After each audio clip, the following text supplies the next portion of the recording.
Hello, everybody. Can you hear me? Can you type in the chat if there is audio? I should be better at this.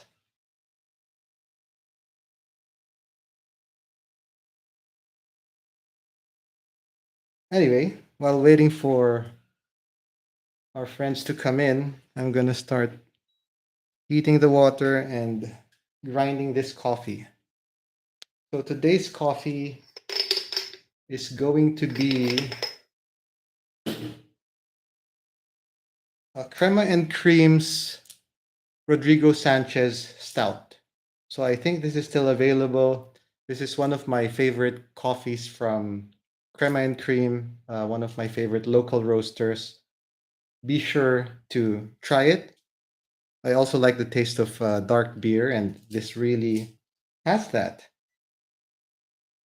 So I'm gonna use 15 grams. That's a bit over 15. Actually, 15. Okay, that should be good.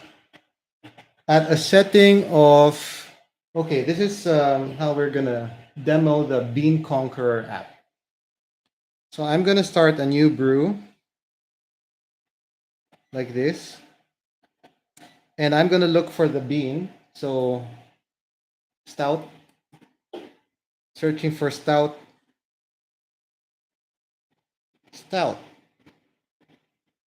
There you go.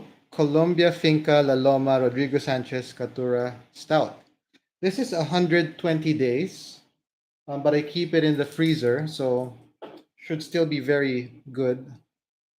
Choosing that one, putting in the dose. Oops. Actually, if I weighed these, I could very easily just click that button and then it would put the 15 in there, but no worries. 15, a bigger dose than my usual 12. So grind setting of, let's see, 6.0, 5.5 for this one. I think should be okay. I'm gonna do the usual Kono 4-6-5 pour method and using a temperature of 90 for this one. So we're a bit over now. It was set at 93 because I was using a washed one for the previous brew. There it's going down to 90. All right. And then I'm going to put 90 there. Another cool thing about this is, so it lets you weigh the container you're going to use for the brew so that later on it will be super easy to get the beverage weight, which is the weight of just what's in the container. So it's 138.3. So I do not wait, but there, 138.3. Okay. Now we know, and you'll see later, especially when we calculate the TDS and extraction yield percentage, why it's important and very convenient for this feature to be in there. All right, I did say 5.5 on the ZP6.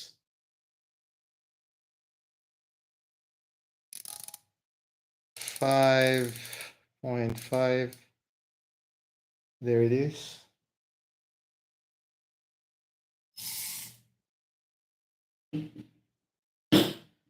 Just to be sure that we are getting around 15 grams.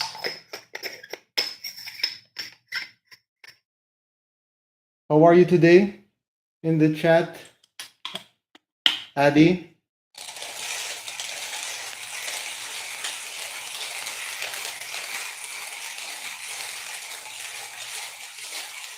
Are you hearing this grinding sound, by the way? Just woke up. Great. Then the perfect way to wake up is to watch someone else making coffee. Or you can do it at the same time.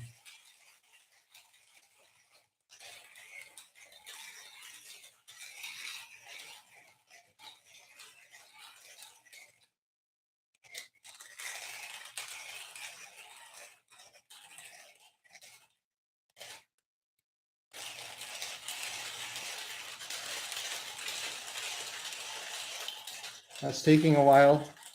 That's the nature of filter grinding, at least on the ZP6.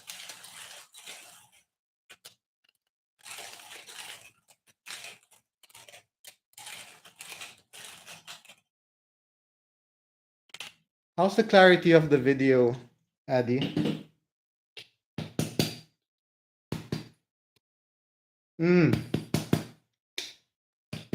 really like, yeah. Unfortunately, the smell of this stout, of these beans, like still some of my favorite out of all of the beans that I've tried. The fragrance of this still quite nice. Okay. There you go, 15. Actually, I'll show you the feature where there. So 15.1, I just click that button there. Of course, you'll need a Bluetooth scale. So this one's an Akaya Pearl, but there are several different Bluetooth scales that are available now. Okay, so my water is at, I'll try to make that 90 again. Actually, I could just preheat this brewer first.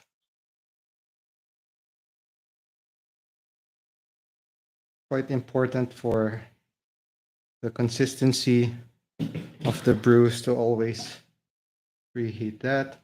Also removing any paper smells that could get into the cup. All right. I don't think it's that important to preheat the vessel that you're going to use and even your cup. I think you'll better taste it the sooner it gets cooler anyway, so I'm not going to preheat these. And now I'm going to this brewing section, which is cool because you can record how you pour, the flow rate of your pours, the timing, the amount of water you use for each pulse. It's all recorded in here. And that happens live, but you can also just use the recording. And if you want to be conscious about your flow rate, this is very convenient. If you want to be conscious about the consistency, this is very convenient.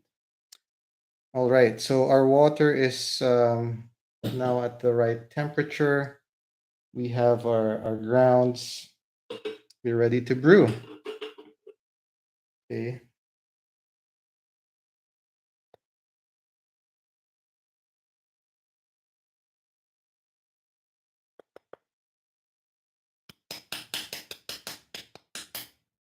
Should have teared that.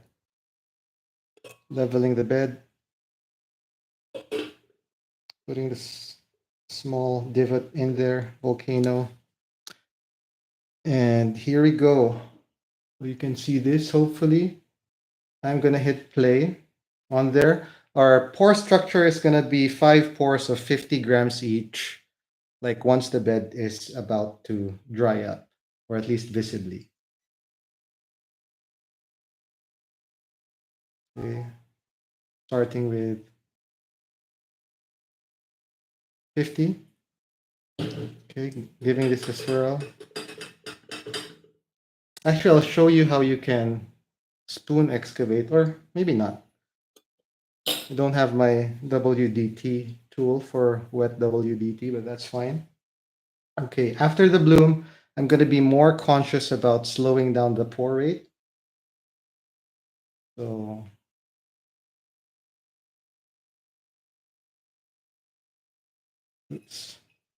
Oh, this is not a.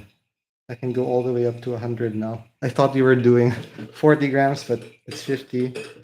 Another swirl. See, you can see there's still a lot of bubbles coming out, which means that the freezer really helped. Another 50 grams up to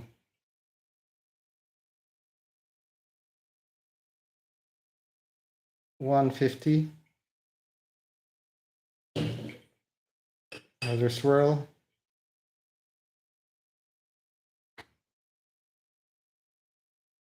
All right. The flow rate is quite nice. I'll stick to the 30 seconds per pour. Up to 200.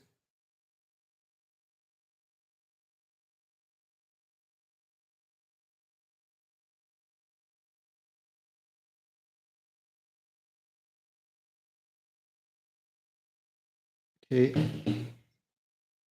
Another swirl. And our last pour is coming up to 250. This is the most important one to get right. So you can get everything else wrong, but be sure you stop at around 250. The way you can do that is do a center pour so that you can just really look, and then there. That's pretty good. On this gentle swirl to settle the bed. And I will hit pause on here, Beanconqueror. Once it's done, perfect. I'm gonna take this off. 2 minutes 30 brew. Can't see the scale numbers. Oh, all right. Well, here you go. So I'm not sure if you can see this, if it's clear enough, but it shows you the beverage weight like going up to your final 250, and then you can see the pulses in there. So you notice that at the start I was giving it a higher flow rate, and then as the brew progressed, I kept going lower in terms of the pour rate. All right, so we're gonna do some refractometry as well, which means we'll measure the extraction. I'm gonna use this very small spoon to get the sample. What you want to do is just stir it like this, front and back, instead of swirling as is intuitive, because that could have an effect that makes the measurements inconsistent, because there will be some layering of the dissolved solids in there. So that should be enough for the sample. I'm going to pour it into this first spoon. There it is. Let that absorb some of the temperature. Swirl it around a bit. And put half of that into the second spoon. And then swirl that too. That should be enough sample now. And then this is the R2 device. So I'm going to zero this with distilled water, which I have here. I've already cleaned this. Oh, hang on. I forgot. Okay, we'll just subtract, what is that? 2 mils, probably. So what we should have done first is to measure the weight, the total weight of this. And as I said, the beverage quantity there, once you click this, it'll automatically subtract the weight of this vessel. So we have 215, and I mentioned that this is probably 2 mils. So probably 213 is closer. That's not accurate, I know, but ideally you measure the total weight before taking your sample. Anyway, we're gonna proceed. So I said I was gonna zero this device with distilled water. So I have them in these droppers here. just enough to cover the lens, like that. Double clicking. I'm taking note of the temperature reading, which is saying 26 degrees. That's taking a while to zero. Something wrong there. Okay. Maybe I lifted it and that affected 26.1. Okay, let's go with 26.1. I'm gonna dry this up. Maybe it's not liftable while it's taking a reading. 26.1. So I'm remembering the zeroing temperature, 26.1. Hopefully this has cooled down to around 26.1, our sample.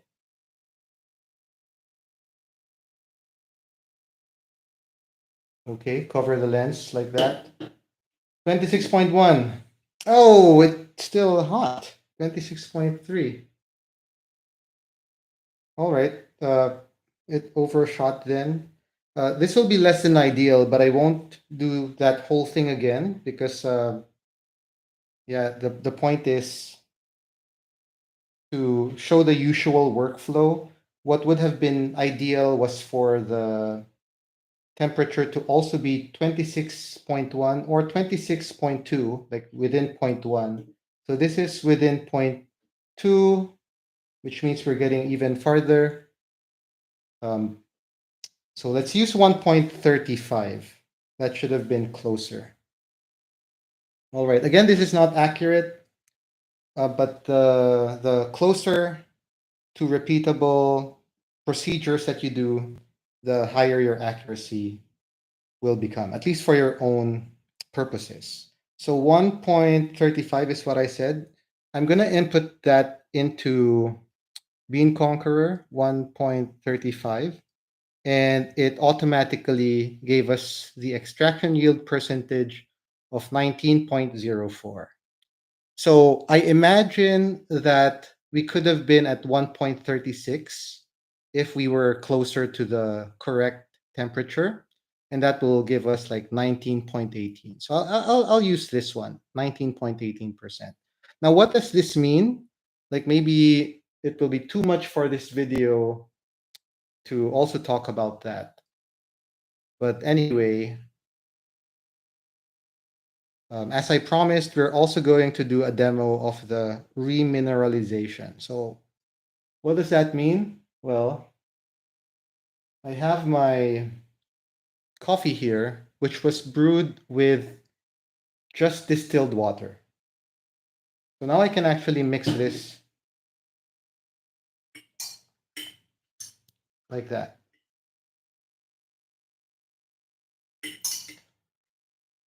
Now, I usually use something like the holy water recipe, which is 62 GH 23 KH.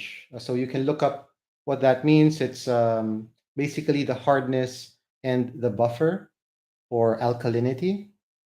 And I have recently been, instead of making my brewing water before the brew, just using distilled water and adding the equivalent minerals in the final brew. And what that lets you do is become more flexible.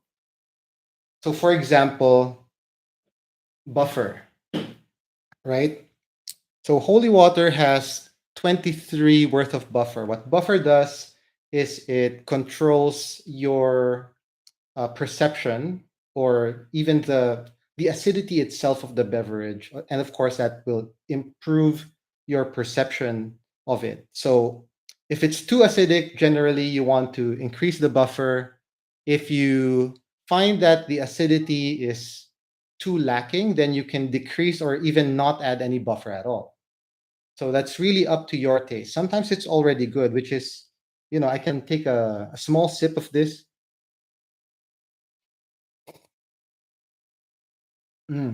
That's already actually quite good. But in any case, I'm going to add just a few drops of this. So I've calculated everything previously. If I want to do something like holy water, I would have to add around like maybe 8 drops of this, but just to be conservative, I'll just go for 3 because, like I mentioned, I like the acidity. Maybe that'll tame some of the astringency or unpleasant acidity that Tin might taste later when I share this with her. So we have 3 there.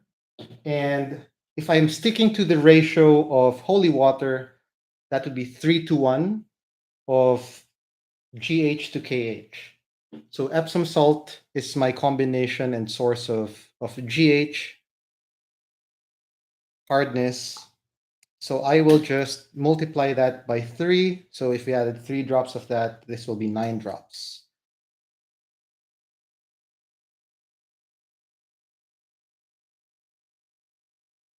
Right?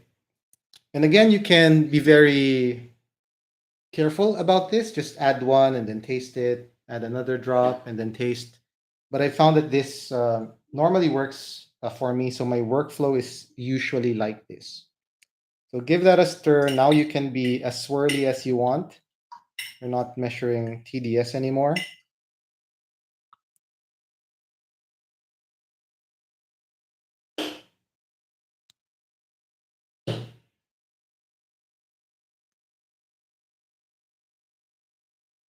Okay, transferring it to the cup and giving it a taste.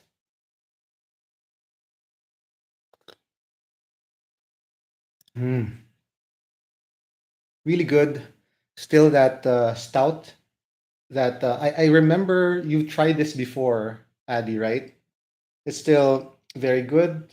Still very clean. All the flavors are balanced, and yeah, the minerals do help with that. You were asking in the chat what's a good percentage, so I'll send a link to you of the extraction chart, like a control chart. And of course, people have varying opinions about what percentage is good for them. For me, I have found that my preferred percentage is around 18 to 19% actually for filter coffee. And that would correspond to a TDS of somewhere around 1.3, 1.4 maximum. And there are some coffees where if I go up to 1.5, 1.6% TDS, they can still taste very good. But in my experience, like the 1.3s to 1.4s is the kind of range that I like.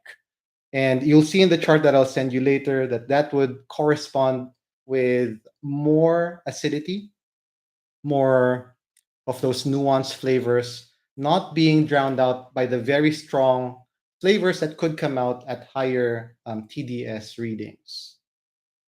So that's it. That's all for now. We'll keep this short. Hope you enjoyed and learned some things from the way I brew, especially this one. So I'm gonna just finish this whole Beanconqueror demo by giving it a rating of 5 out of 5.